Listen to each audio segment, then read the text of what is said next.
la presse du jour. Si tu as comme ton Paris Talent, tu as des wayimbo et de noble de dit.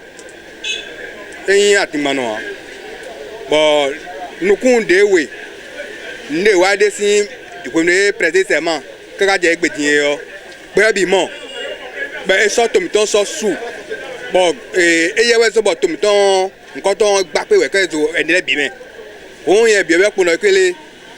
Et maintenant, les gens disent, à ça de et tout signe. Il y a banou et ni wabo wakbe kando à ça nous. Et ma soeur à ça do mais pour ça mais bon nous à ça de ko besi et bibekai 50 ans et va régler ni yo.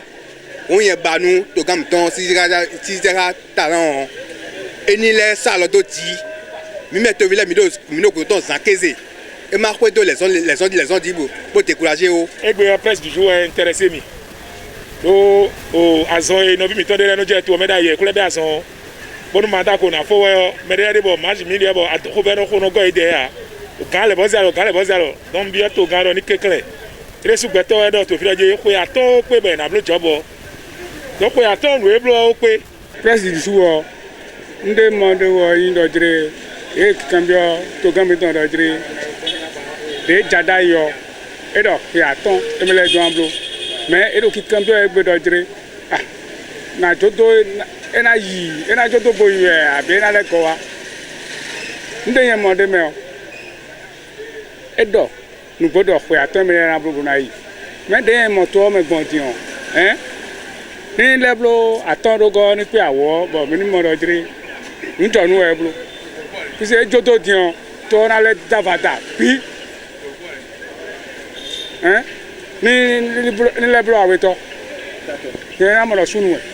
La presse du jour de il y a un cambier que est-ce que le président met un talent et il a osé pouvoir Dieu manger donc cambier oui manger bon il y a que et il ça Dieu mon et le réseau de Renero campagne bleu et le réseau de mon donc mina bleu qui attend on a bleu là do on a comme des de quoi et non bleu de Dieu on des de mon et non bleu de Dieu et kabroji mo enanyo enaje suro Africa gbejobi enamo président de ndo hobo mbroji edie nako sisi aka tonga parti talon miton